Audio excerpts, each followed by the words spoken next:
Fancy intro music, yeah! Woo!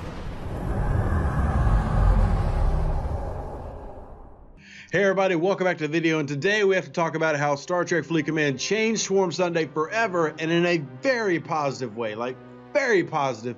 And anytime that they make a good move in the game, well, I feel like it's prudent. I mean, we gotta give them a big thumbs up, and we have to avoid the pejorative laden rants that can take over every video, because sometimes they do good things, and I think this is a great example of that. I'm going to explain why, and also make sure that you are aware that we have a maintenance coming up here for September 8th. New content coming. Well, maintenances are very common on Tuesdays. Remember, that's the normal day, and then Wednesday is like our most active day in the game for various reasons. So what could be coming? Ooh, well, what could be coming? And a big patch update, a big maintenance? Oh, we'll just have to conjecture on that. But let's get to the matter at hand, where we look at our wonderful Franklins. Well, actually, whatever explorer that you're using to farm swarms, because now swarms become easier for most players in the game. Now, real quickly, if you are not above or under a level 32, you're not going to see any change. But even then, it was a little bit easier under there. It's when you have to start farming these high-level swarms that became very difficult, because there's an extreme jump between, say, the 28s up to the 32s. So 32 you see is a very heavily fought system, and then there's one 35 system. I don't know why there's only one 35 system. Scopely, Star Trek Fleet Command, you really should add another level 35 swarm system, because yeah, I think a lot of us are all having to farm in these now, and it's a pain. I mean, I'm level 37. As you can see by this, in a month I will be level 38. Yeah, it's a little bit tough, but anyway, let's talk about why it's so big to have this change. Let's look at a level 28 swarm, and we're going to go into the system, just simply do a distance scan. But you can see a 605,000 power. Now, the requirements, as you level up in the game, your swarm requirements go up as well. You have 30s, and then you get to the 32s. And you can't get any higher than the 32 and the 35. I mean, that's where we peak at. And you see the jump up to 32 is quite significant at a 1.4 million. And even though you have all these researchers for fighting swarms, this is pretty big. Now, here's the change. And for anyone who missed the change is this, is that the heroic target requirements, which is the big one, the heroic one is the one that pays out Khan shards, Mara shards, as well as Tritanium. Now, if you don't see that in yours, it is available for level 28 plus. Once you hit level 28, you should start seeing Khan in your heroic threat from beyond. And I'll show you what mine looks like here. This is my heroic threat from beyond. And right there, top left, Khan, Mara, Tritanium, and then of course rare refined crystal, which most people find extremely useful in the game. And this is what starts to change. At 32, 34, you see my heroic is at 375, which was before over 500.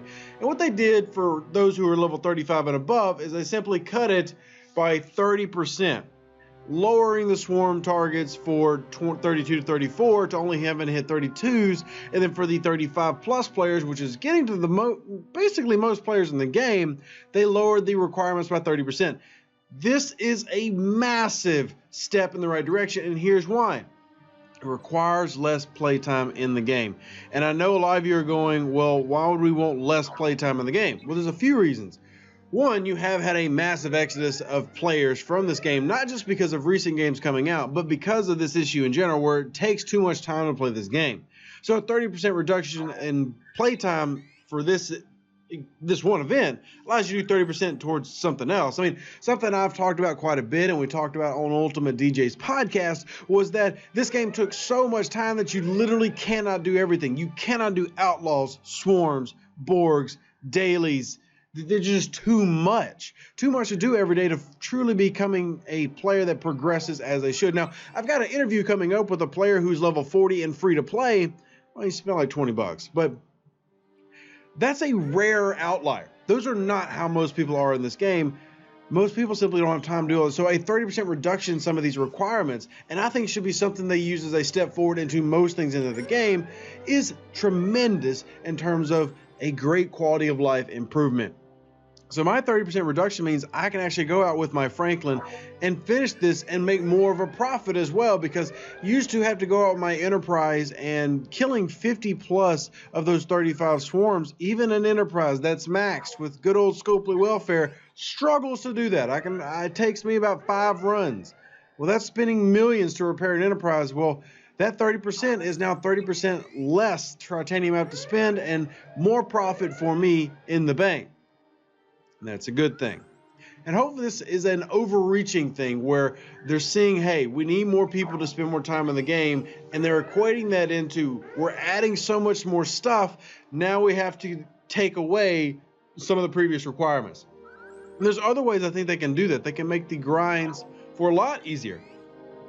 In fact, I go as far as to say 30% may not be enough, but I will gladly take it for how we've gotten so far. This 30% decrease, it may feel like I'm making a big deal out of nothing, but if you think about it, if it took you an hour to do your swarms, well, 30% decrease is now is only taking you 40 minutes to do your swarms. Those 20 minutes can be applied to your data mining, your Latinum mining, your 3-star mining, your hostile grinding, your Borg swarms, which I'm a big firm believer that Borg swarms should be done every single day. Y'all know I'm not the biggest fan of the outlaw tree, but that 20 minutes I'm saving now actually gives me more incentive to go grind out my outlaw stuff, because now I actually have the time to do that without adding time to my game time, still able to play other games, or still able to work, or still able to do whatever. So I think that's what makes this so important. And now the real question becomes of where does it go from here? I mean, where can we take away some of the extra incentives, or I'm sorry, not the extra incentives, of the extra playtime and divert it to places elsewhere? Because doing that is going to give us the ability to stay in this game and have more fun, because so many of us are running into one problem. The game's monotonous. It's the same thing over and over. Even the events are simply copy-paste events. Not only events, story arcs are copy-paste. I mean, the Outlaw was a copy-paste of Borg. And Borg 1 through 3 we loved. Borg essentially 4 through 6 we didn't. It was copy-paste. No. And you could say you got a new research tree, but most stuff on the research tree nobody cares about. In fact, that's why I voted it as the 3rd most important research in the game. Sure, there's some good stuff. I'm not denying that. And the Stella as a ship can be quite good. But you get what I'm saying, that there's so much copy-paste that when the monotony just gets to you, eventually just go, it doesn't matter how much I love this IP, I don't want to spend that much time in this game anymore. I still play it. As you can see, I'm literally playing it right now. I'm devoting my time to clicking little red dots and killing them. Only because now I can actually finish this event in a relatively decent time because of that 30% time savings. I can do it while I'm making the video. You got to multitask. It's 2020, people. You got to be doing more things at once. Find some swarms and go pop them. Man, because I need titanium, I can't progress any past this game. I haven't even built my 5th gun on my station. So yeah, we're slowly progressing. But I am curious to what all you think about this, and what all that you believe as players, how this game can improve upon this improvement, and in terms of how they can build on it. Where can they take this and take it to another level where we become even more gracious and happy about the game in terms of playstyle? And I think you can provide that. And as always, we'll provide that to Scopely. We'll pass that along and say, hey, here's what the players are saying, and here's proof of it in the comment section below, or in the Facebook page, or in the Discord, all the different places that we are, because there's tens of thousands of you. Maybe not millions, but there's tens of thousands of you in this game. And we can definitely pass your sentiment along, and hopefully that sentiment translates into better gameplay. Well, if you like this video, all I ask is that you smash that like button, hit subscribe right there below, like right there, and follow the stuff that we're doing. All of it. Just follow it all. I love y'all. And if you want to support the channel, hit up that PayPal link, Venmo link down in the section below, because we're getting to the end of the year and Christmas is coming, all that fun stuff, and my birthday. And if y'all want to help out, well, everything's appreciated.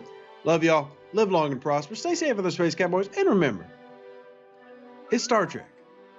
This is a great time to be a Star Trek fan. Make sure you're watching all the new series. Support Star Trek so that more Star Trek can happen. I want my kids to grow up with Star Trek as I did. So that means even supporting games like this sometimes. We'll catch you on the next one, Star Trek Fleet Command. Love ya.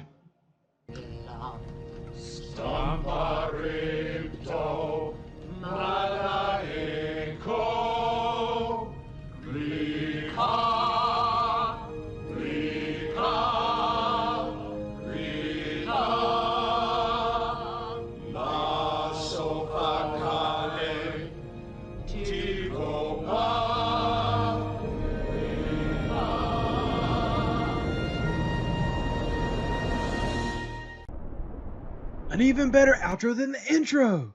Yeah!